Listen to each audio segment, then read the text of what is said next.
Oh, holy crap. Yeah, this is going to be a major challenge. Now, having 1 or 2 inches more ground clearance is not really going to make much difference. I still wouldn't be able to. Going for 100. Come on, baby.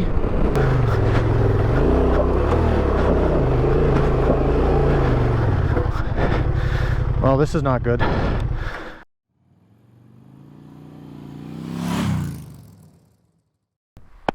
Hello everyone, my name is Ian and you're watching Big Rock Moto. Thanks so much for tuning in today. If you're new here and you like this kind of content, I hope you will consider subscribing. In today's episode and a long-term test of the Honda Transalp 750, we are doing what I'm calling the off-road torture test. So here's what you can expect. I'm going to put the bike through various challenging off-road conditions and give you an honest appraisal of how this bike fares, and also maybe offer some comparisons to some of its competitors. So for the gear I'm wearing in this review, real quickly, I'm wearing the Alpinstars Tech 7 Dry Star boots. Important to have good ankle and foot protection off-road. Moscow Moto Woodsman pants, Revit Scram knee guards, Moscow Moto Surveyor jacket, a Revit Proteus armored upper pressure suit, a Moscow Moto jersey, MSR base layers. Then I'm wearing MSR ADV gloves, Climb Cross Pro helmet, and the Foamer's glasses. So I'll link all that below if you want to check that stuff out. For off-road riding in mild temperatures like this, I want something breathable, something stretchy, something mobile, and the Moscow Moto gear is awesome in that regard. Plus I can peel this jacket off and just have the jersey underneath when it gets hot, which I think I'm going to do right now. Alright, before I head out on the trail, a couple notes on bike prep. I did switch over to the Moto's Adventure Rouse tires. I had the Dunlop Tramex Raid. Those are a good tire for dirt roads, gravel roads, a little bit of harder off-road. They're okay. They're great on the street. Very good tire, but in the deep sand, in really challenging off-road conditions, I didn't find them to be adequate. They really didn't work in the sand, so I switched out for the Rouse tires, which are a proven performer for me in the deep sand that we have here in the desert southwest of the United States. One other thing I'm going to do is I am going to add a little bit more front preload to my forks. I like having a preload adjustment. A small change in the ride height or the sag of your front suspension can dramatically alter, improve, or decrease, depending on how you look at it, the handling of the bike. So by adding some front sag, by adding preload in the front and reducing the sag, I'm kind of making the bike go like this a little bit, and that adds some stability, which is going to help us mostly in the sand. It also makes the bike steer slower. So on the highway, 4, 5, 6, 7, 8, 9, 10, 11, 12. Okay, that preload's pretty much all the way in. This may seem like a small change, but 1, 2, 3, 4, 5, 6, 7, 8, 9, 10, 11. Yeah, they were pretty even to start with. So it just brings the front end up a little bit, which gives me a little bit more stability. I've already got the forks all the way. This is how they came. The forks are all the way down through the triple clamp, so that's already in the most stable position. But just giving us a little bit more relaxed rake angle makes things a little bit more stable out in the sand. Tire pressures, I'm running 28 psi front and back. I find that works pretty good on these Motos tires for off-road. And then, of course, we've got crash protection, Barkbuster handguards, Outback Motortech crash bars, Outback skid plate, Altrider Footpegs. All that stuff's pretty essential for off-road riding. All right, let's go. All right, let's do a little suspension testing. Factory suspension. I do have the preload turned about all the way up the front and back. There's no damping adjustments with anything, so really, you don't have that to play with. Let's test this out. Now, for bike setup, the electronics, to ride with any sort of aggression or speed off-road, you have to turn traction control totally off, and you have to turn the ABS off, which turns it off to the back wheel and leaves it on the front. Now, like I've complained about, if you turn the key off, it resets everything, which is super annoying. So basically all day today, as I'm filming this various segments of this review, I just have to leave the key on. So with that being said, let's go. So what happens is what happens is when you start to ride the Transalp fast is when, gosh, I sure do love this engine. When you start to ride the Transalp fast, you overwhelm the suspension very quickly. So at more moderate speeds like this, it does a very nice job of smoothing out all of the chop in the trail, the ruts, the rocks, everything. It gives you a nice smooth ride. But if you start to get after it like this and ride it with some aggression, that soft suspension becomes a real liability. I think that for the pace most people are going to ride their Transalp, it's going to be fine. But for more experienced, more aggressive off-road guys or gals, you're going to find the suspension lacking. Whoo!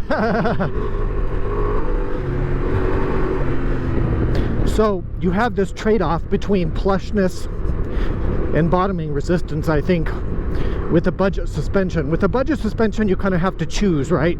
In a premium suspension, you can have both a plush ride and good control over big hits and bottoming resistance, but of course we don't get premium suspension on a factory adventure bike, especially not a Japanese bike.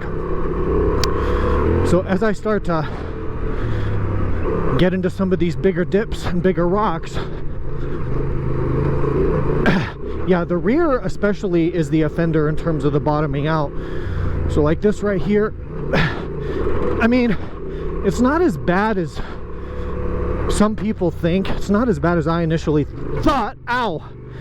And I am standing up. If I sit down, I'm going to make the problem a lot worse. Like, right, if I hit this, sitting down, I definitely go through that stroke. The rear shock feels like a pogo stick.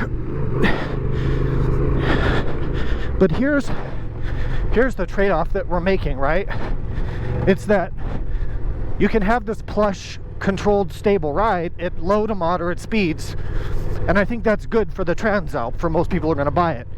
But if you want to ride fast, it's really not up to the task. Now, I'm going to come back and ride this same trail once I do the aftermarket suspension upgrade in one of the next episodes, and we'll see the dramatic improvement, hopefully, that we have from that.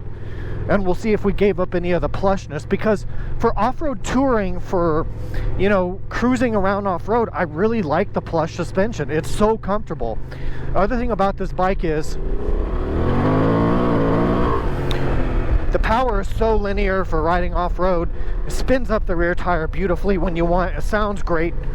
The chassis is very stable. It has a very stable suspension rake angle, so, you know, it just tracks in a straight line very well. A lot better in my experience than most of the others. Definitely more stable than a Tenere 700, in my opinion anyway. Way more stable than a Tiger 900. You know, kind of similar to like a Tuareg, or the Desert X might be my gold standard for sort of composure off-road. I think right now the Desert X is really good. But anyway, enough about that. Now, down here is a sand wash riverbed. You can see, well, here, I'll jump down here and show you. The sand is quite deep in here. I don't know how deep it goes, but it's nice and deep. So most people would not ride their Honda Transalp into a sand wash riverbed without some sort of good reason. But because this is the off-road torture test, this is exactly what we're going to do today.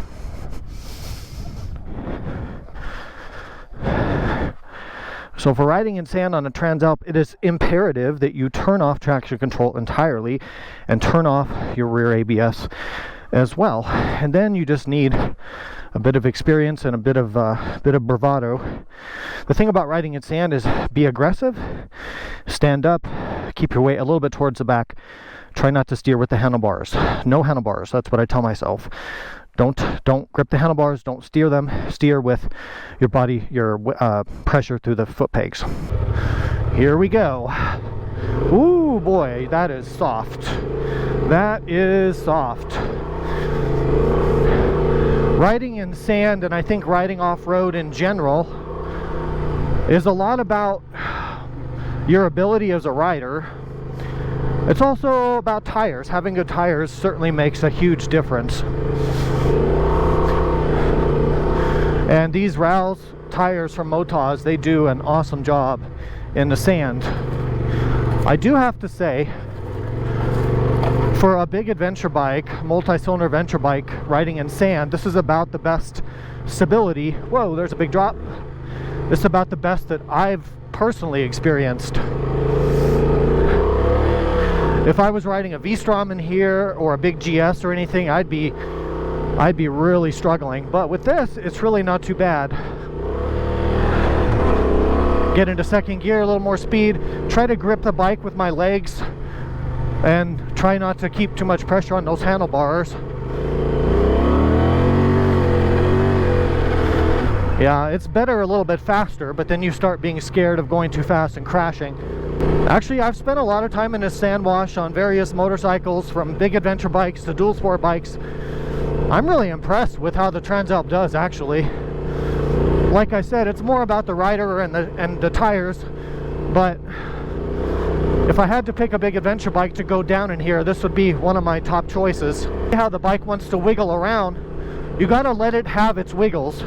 Don't try to overcorrect. So you should be able to sort of, you know, your hands should not be gripping the bars. My hands are barely gripping the handlebars right now, and it's no problem. This is a pretty good form of exercise, of aerobic exercise, actually. So what happens if I try to grip the bars too much, the bike just wants to fight you, you know. And to get around corners, you kind of have to just push on the foot peg. I think riding in deep sand on a heavy bike is more of a mental challenge, more of a mental game than anything else. So, you know, you can hear the fan running. The bike does get warm. I mean, we're at a pretty high RPM at a fairly low speed, so things warm up, the fan comes on. But in my experience, the Transalp has a very good way to regulate its temperature. It doesn't ever seem to get too hot and bothered about things, and it doesn't dump engine heat all over the rider. It's very good in that regard.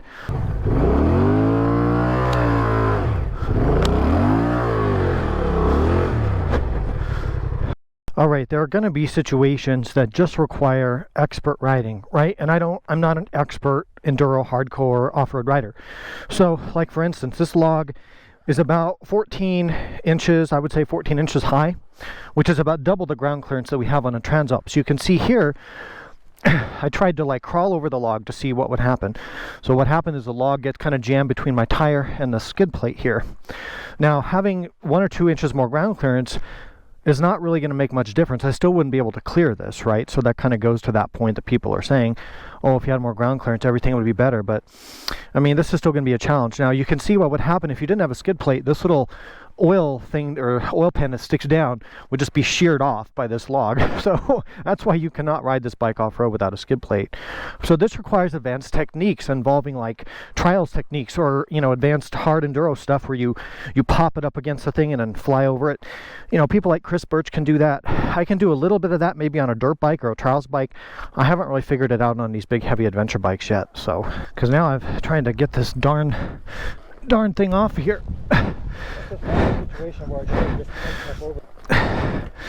That's good. That's what we want.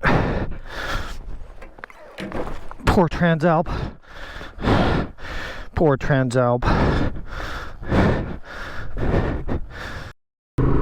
The Honda Transalp is an excellent motorcycle for big slide. It's an excellent motorcycle for it loves to slide. For dirt roads, gravel roads, most, you know, dirt terrain that you come across. It's stable, it's got an amazing engine, the suspension is super plush. Woo!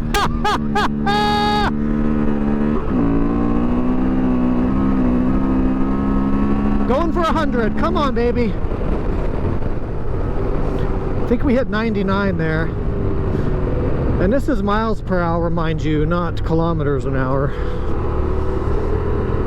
What a great engine. This thing has a lot more pull than like a Tenere 700. It feels pretty close to the Tuareg, maybe even a little bit more pull than that though. Yeah! Whoa!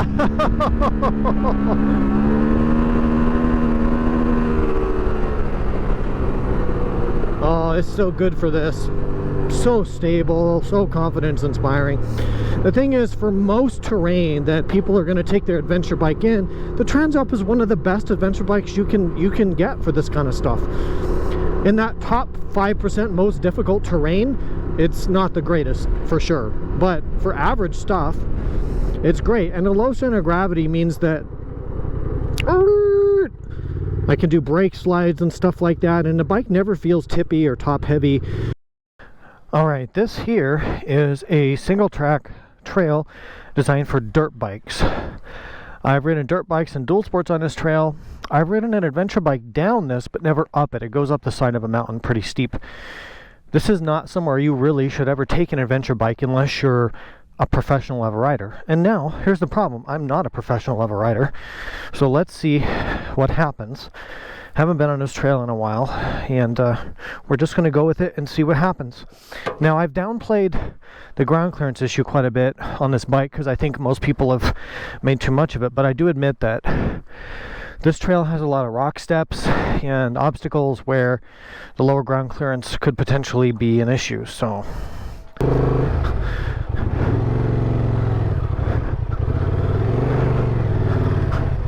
now, a couple things as we start this.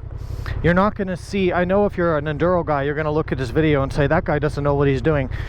I'm not going to apply really good off-road technique because, one, I just don't feel like it. Two, it's a big, heavy adventure bike. It's not an enduro bike. So you're going to see some sloppy riding. Just live with it. Also, I think it's more relatable to the average rider because when you have the expert level, you know, pro race people who ride for a living doing this, you know, they make things look way too easy. So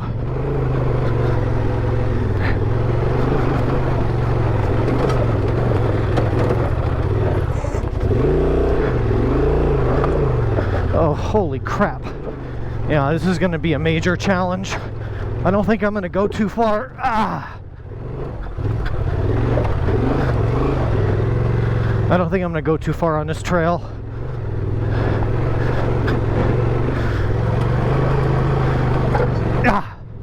Yeah, I am hitting the skid plate. I am banging off things, and it just feels like a real handful here. Like, it's possible, but this is pretty sketchy. Oh shit.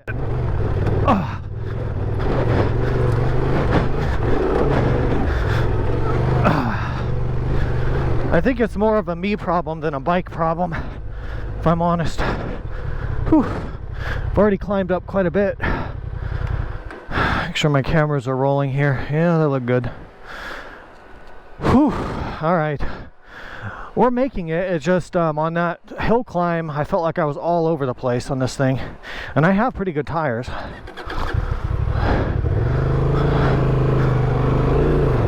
I'm also having to really abuse the clutch. Really abuse this clutch because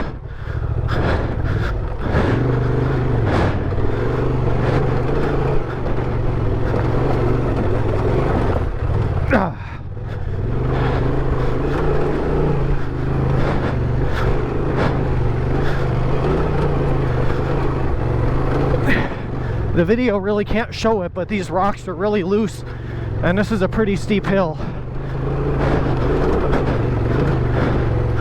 Ooh, that's fun there.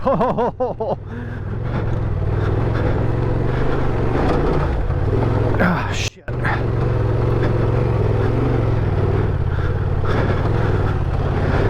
This is one of the dumber things I've done on an adventure bike.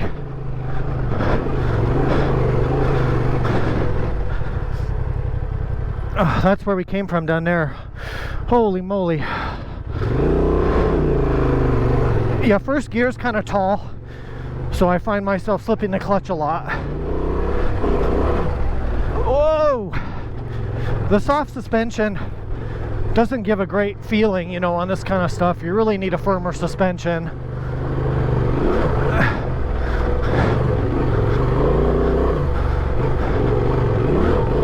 I think this is type 2 fun, the type of fun that when you remember it, it was cool, but while you're doing it, it seems kind of sketchy, to be honest. Whoa!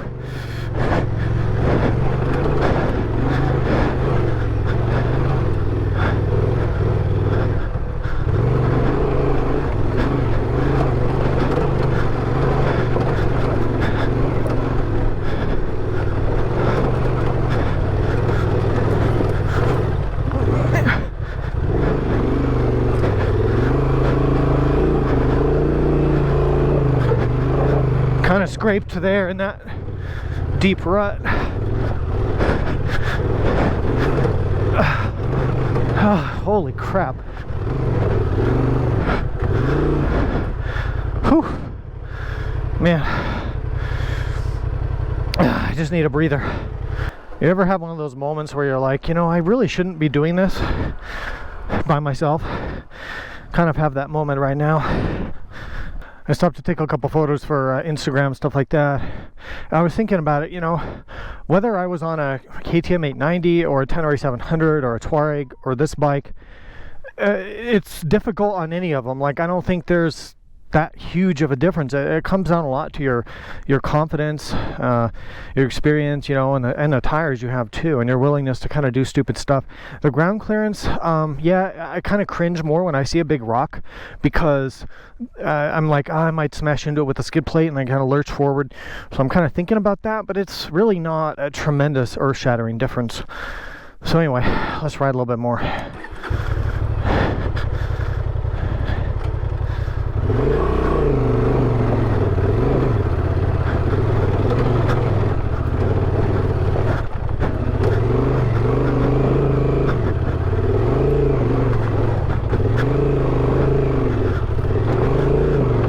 Honestly, the ability to paddle, to have my foot down, to regain my stability is a big factor on this bike, because, you know, it's a little bit lower to the ground.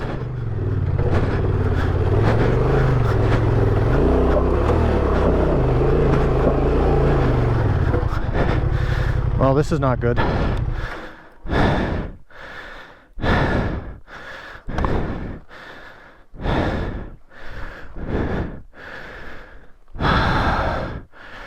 I really cannot be in this rut. I will get stuck.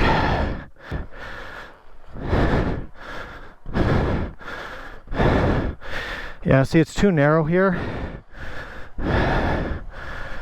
I needed to be either, well, it looks like I could maybe get up through here, but this is just too much for this bike. I need to back up and find a place to turn around. I know my limits, and I'm by myself, so I'll take a photo, and then we'll try to get this thing out of here.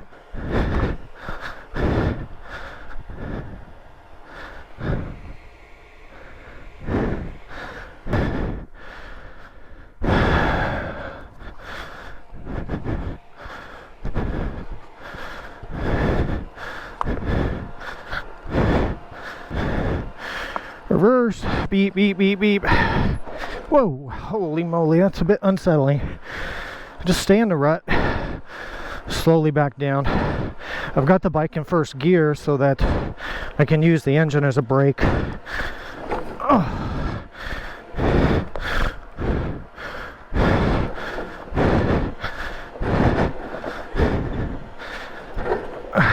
Because the hill's so steep that the front brake alone just slides. Just need to get down here a little bit so I can find a place to pop the bike around. Yeah, this will work right in here. See if we can pivot. On a hill, so it's kind of hard to do a side stand pivot there. Of where your ground clearance is kind of a problem. I got the bike high centered here on this mound. I've got the front tire in this huge rut. So again, a lot of this is because I'm not very good at doing this, but having a little more ground clearance there would have helped. I had to drag the bike around there. I got high centered, had to drag the rear end of it, really pull on the thing to get this thing turned around. This is real life stuff. I mean, again, normal people are never going to take a big adventure bike on something. This is a dirt bike trail, and a pretty somewhat advanced dirt bike trail at that. So I don't recommend this on any adventure bike, honestly, but I want to show you, you know, what the pros and cons of the Transalp are. A lot of people have been saying that the Transalp is not a good off-road bike, and that's not true. Like, is it maybe 20% less good than a T7? Maybe 10%, maybe 20% less good than an 890, but does that really matter for the riding that people are doing?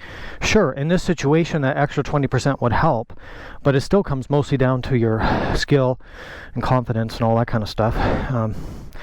So anyway, I'm definitely a bit tired. I took an energy gel, and so we'll go ahead and get down from here. Now I look forward to coming back on my dual sport and just tearing right up this trail with no problem. It's a very fun trail, but when you're managing 500 pounds, it's a lot more stressful.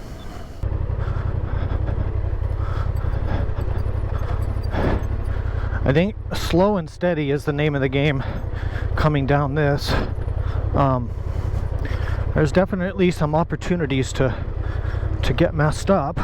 Sometimes you have to really just roll through a section, just because some areas you don't want to stop because you won't have your footing, and then you'll end up, ow, that was a skid plate, then you'll end up dragging, dropping the bike on the ground. But I can't really just let out first gear. It's too fast. If I try to roll down this in first gear with engine brake, I'm going too fast, so I've got to use my front and rear brakes the best that I can.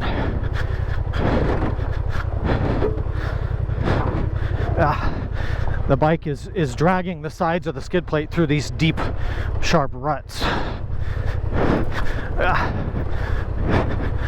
I've been on this trail with people one time when we had one guy get so scared coming down this, he just kept locking up and he just couldn't go, and we had to ride his bike the rest of the way down because fear just took over. Because you look down and you're like, oh man, it's a long way down, and the bike's sliding everywhere. And I think he was on like an 1190, which is a huge bike for this trail. Transalp is a huge bike for this trail, honestly.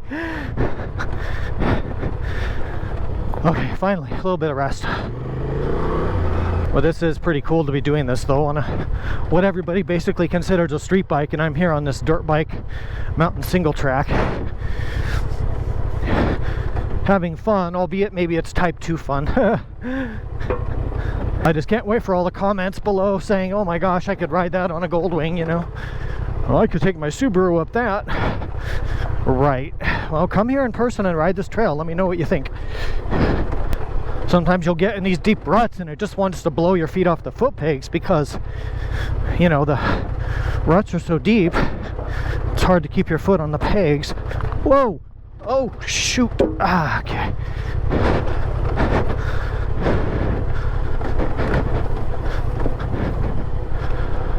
Oh, I think we survived. Nobody died. That's a good day.